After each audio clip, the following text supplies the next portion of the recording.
Hi everybody, Charles here. Welcome to Backroads Living. In today's video, we've titled it, Make a List and Check It Twice. Budget prepping. And we're going to need your help in this video, so hang in there and we'll be right back.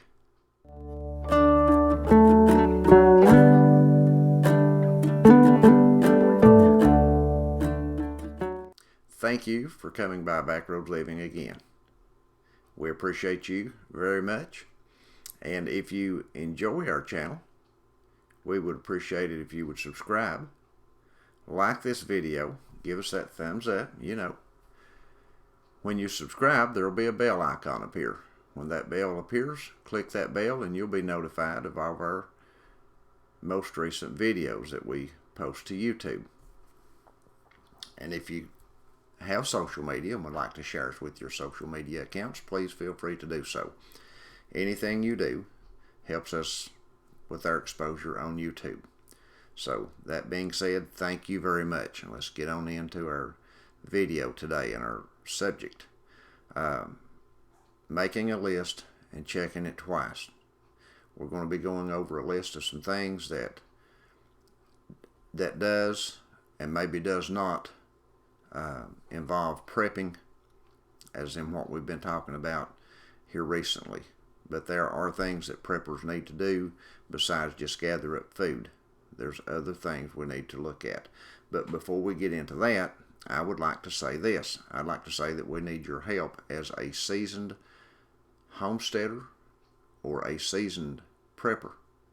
Now, we've had a lot of folks that are trying to figure out how to spend money on food and what kind of foods to spend it on, because they're trying to figure out how to make meals that will last them for long periods of time.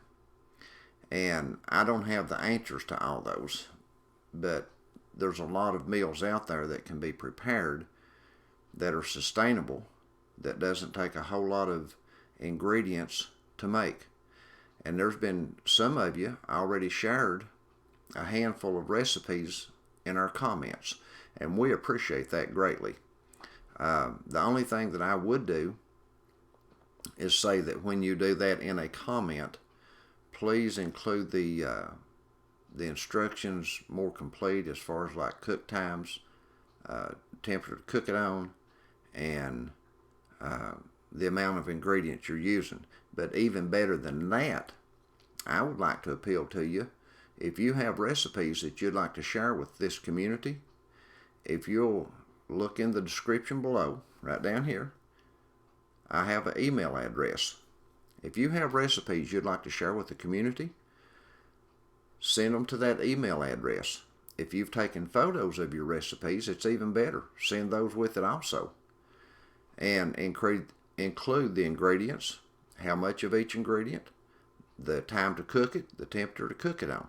So what I will do with those is I will put those on our website in a printable format so people can just print them out and have a hard copy of them. And that would be the best way I know to share these recipes with people, so they can actually print them out, have a hard copy of them. If something goes wrong, if things go bad in the end, then they've got copies of recipes that they can use. So if you'll do that, we would greatly appreciate it, and the community will greatly be blessed by that. So I'm going to thank you ahead of time, because I know some of you are going to send us some of your recipes. And if you'd like, what we'll do is we'll just put your name as the contributor of that recipe when we share it post it on our website, unless you don't want your name on it. If you don't want recognized as the contributor, tell us in the email. Otherwise, we'll go ahead and post your name as the contributor. So again, thank you in advance. Now let's get on into what we're talking about here today. Creating a menu and checking it twice. First things first. Create a menu before you start shopping. And that's what prompted me to ask about the recipes that you might have that you'd want to share with the community. When you're new to prepping, especially new preppers, if you'll create a menu of what you intend to cook for the week, And there's all kinds of menu lists out there. There's all kinds of ideas to do if you'll just get on YouTube and look. But create a menu of things that you can use that doesn't cost a lot of money. And know what you need ahead of time before you go to the store, and it will help you tremendously. I wouldn't suggest in this time we're living right now to go out and buy a lot of stuff that's unnecessary as far as elaborate meals to cook that takes a whole lot of different ingredients that's expensive. I just wouldn't do that. I would try to find menus that use the least amount of ingredients as possible, but you could add a little spices too or something like that to create a good taste in your meal. And here's some of the inexpensive items that I would suggest that we learn to cook with at this time right now. Is stuff like rice. There's things that we can put aside for cold foods like cereals, and there are some hot cereals. Peanut butter and jelly sandwiches. Peanut butter goes a long way. Learn to bake your own bread if you don't already know how.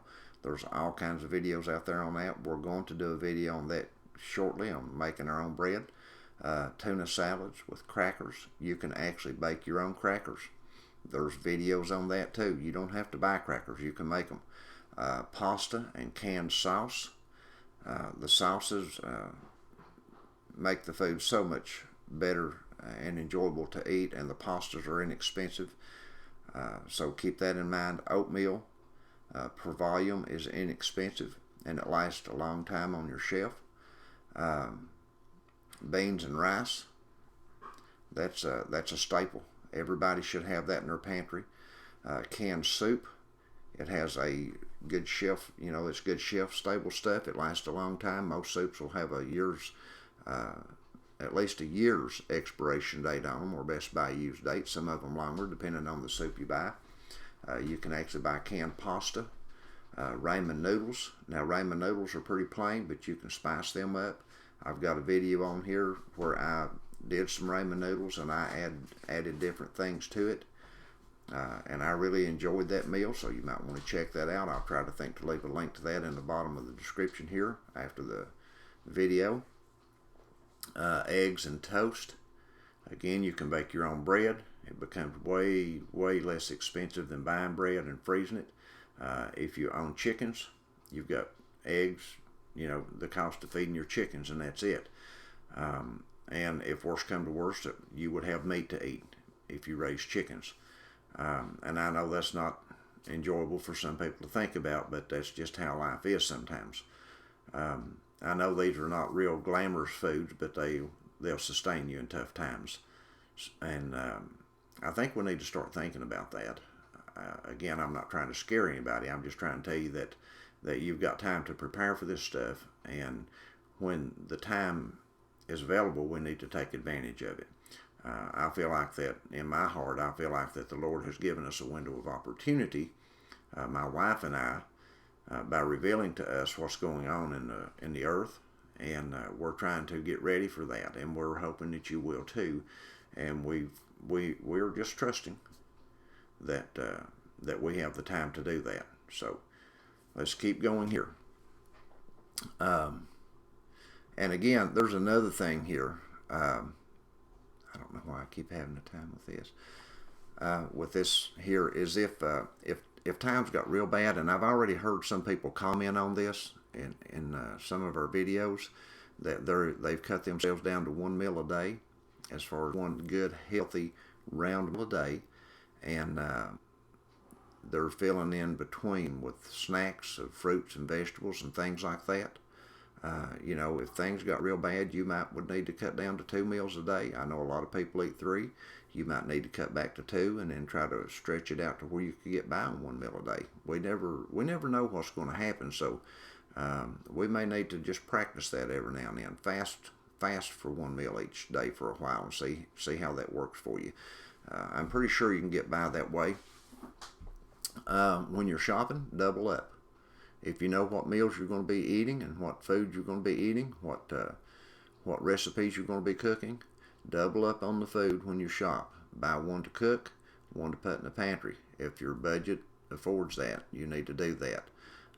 And again, we'll go over some of those things right there, or the pastas, the sauces, the beans, the rice, and we added here potato flakes and vegetable juice, because vegetable juice makes a really, really good nutritious soup base. You can use that in a lot of different soups. We hope things don't get as bad as they can, but in a short time. But if they do, we need to do the best we can to get prepared for it. And again, I don't do these videos to try to panic anybody. I don't want you to panic. I just want you to be prepared. I want you to be calm. I want you to be precise. I want you to think and just know that as long as the world's standing and the grocery stores are open, you've still got time to prep. So keep prepping. And here's some things now to think about outside of just your pantry. You need to think about a water supply, and I've got a video on this also about water supply on here that you might want to look up. But don't throw away your 2-liter bottles.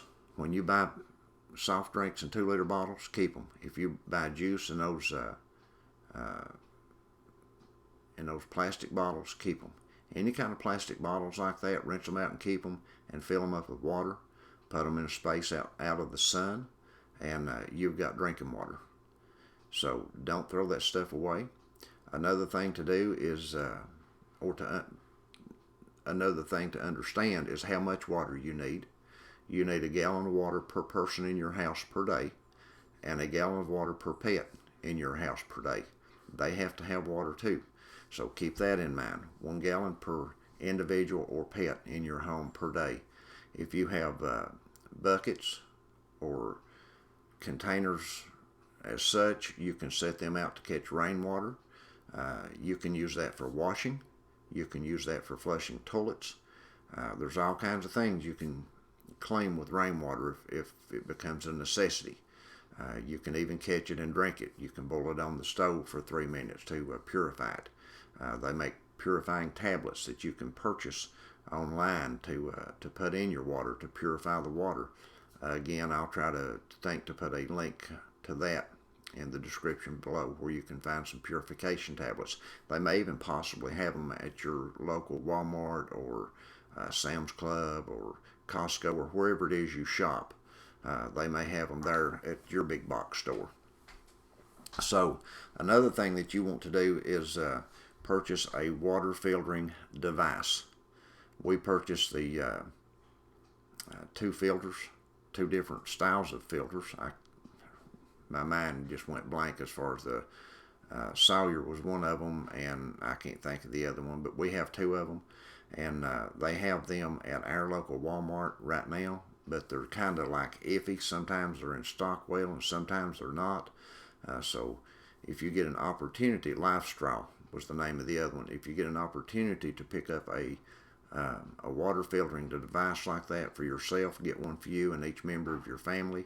The LifeStraw will filter up, I think, to 10,000 gallons of water, and the Sawyer says it'll filter up to 100,000 gallons of water. That's a ton of water per person, so keep that in mind. You may actually have to filter your water if things were to get really bad. And a lot of people during hurricanes and things like that, they have to filter water for a while before they can drink it afterwards because of the sewer situations and all that kind of stuff. So everybody needs to have some sort of water filtering device, because you never know what's going to happen. Even in power outages, if a city goes out of power, then they can't pump your water. You can't get water, so you'll have to filter water somehow to drink, or boil it, or do something. Another thing to think about in your water situation is if you live in a area where you don't have much as far as streams around you, or springs or things like that, you need to find out where a local source of water is, a body of water, a lake, a pond, a creek, a stream, whatever it may be.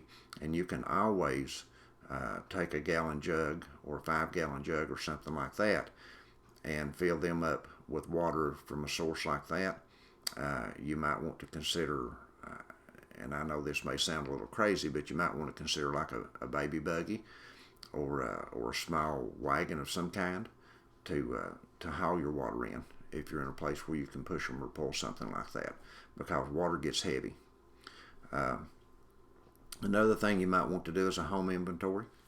The reason you might want to do a home inventory is if things get bad, you need to know who's outside your home and when they're outside your home. If you can afford a security system, by all means, install one. If you can't, you need to have your windows in such a manner that you can look out them. If you've got trees and brush in your yard next to your house, I would suggest you trim that, that you would, or even remove it if it's going to prevent you from seeing who's outside your home. In really bad situations, you may need to know you need to know who's outside your house and when they're out there. Another thing is check your medicine cabinets. You need to know what kind of medications you've got. You need to make sure you've got all the aspirin. You need to make sure you've got all your normal medications that you would have in your home. Check that stuff and make sure you have a good supply in that. If you have prescription medicines, I would suggest that you have your pharmacy fill them to the extended limit. If you can fill them for 3 months or 4 months or 6 months, I'd suggest you get them filled for that. Prevent you from having to try to get out, especially if you're in a dense population or in a big city. Check your first aid kit. People use up their first aid kit sometimes and just forget to replenish them. So be sure to check that. Make sure you've got your bandages, your gauze, all that kind of stuff. And another thing I'd recommend putting in that first aid kit is cheesecloth. We have a video on that also, that titled "When the Food Runs Out, Where to Find It." I added cheesecloth and the many different ways to use it at the end of that video, so you might want to check it out, and I'll put a link to that in the description also. You want to create a kit for an emergency kit if the lights goes out. You'll want to include in it, you want your flashlights and your flashlight batteries, you want your flashlights, whether they're powered by batteries or solar, you want flashlights. You need lighters, you need matches. If you have kerosene lamps, you want to know where they're at to be found easily. You want to have kerosene ready for them, or fresh kerosene in them. You need to be able to get to this stuff. You need to organize it and fix it where you can get to it. The home security was what I was talking about a minute ago, about your windows, being able to see out your windows. And one of the things about windows is if you can't secure your windows in your home, you can purchase, it's called smash resistant window film. It's kind of expensive. I think it costs like $99 a roll, but it's made to put over your windows, and it has a glue base to it, so when people try to smash out your windows, it's kind of like trying to break out a windshield in a car. It can be done, but it's very difficult to do. It gives you time to secure a weapon or to escape your home if you need to before they could get in the window. So that's something to consider.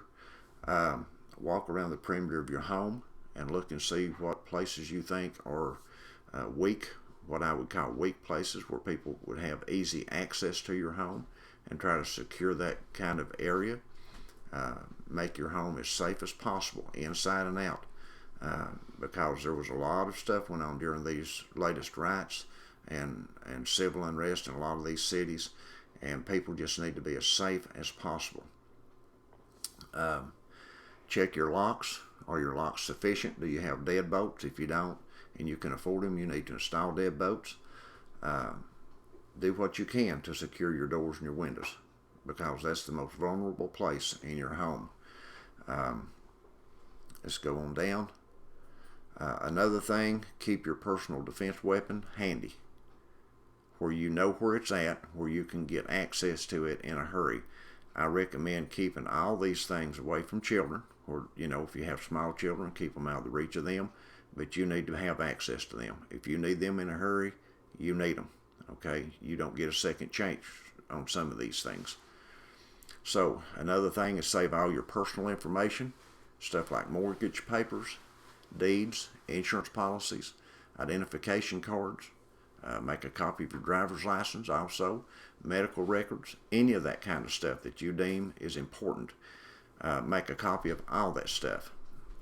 Many people have access to what's called the cloud on the internet, and they can upload it to that. I would recommend making a hard copy of it and putting it in a fireproof safe or something.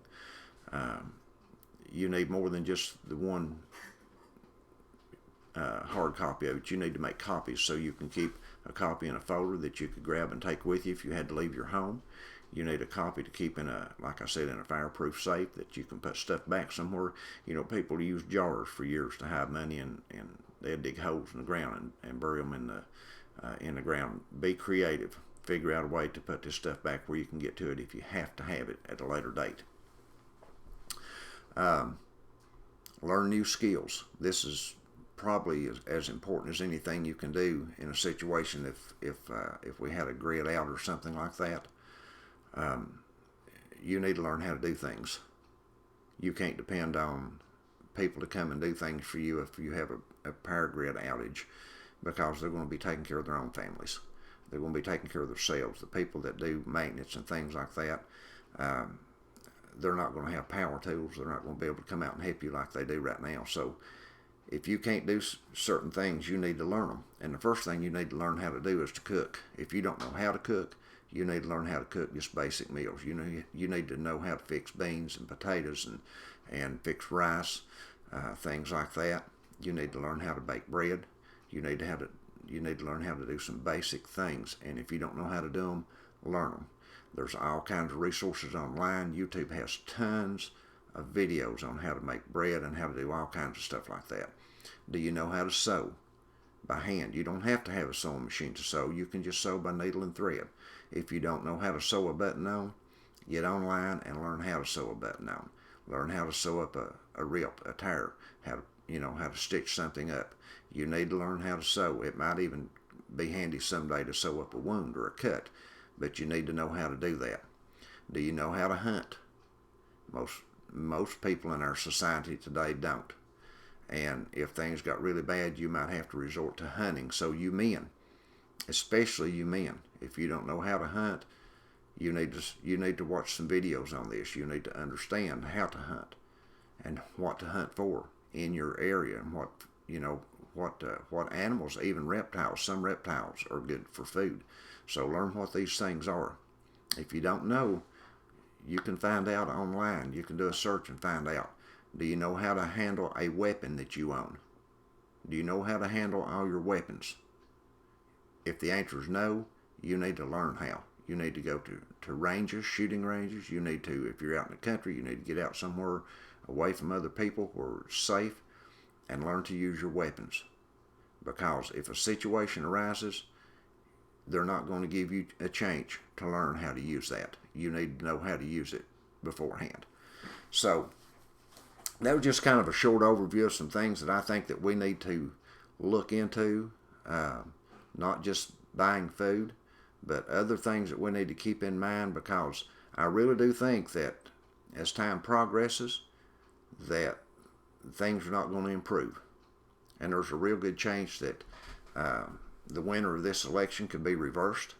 And if it is, as the old saying is, you ain't seen nothing yet. So keep that in mind.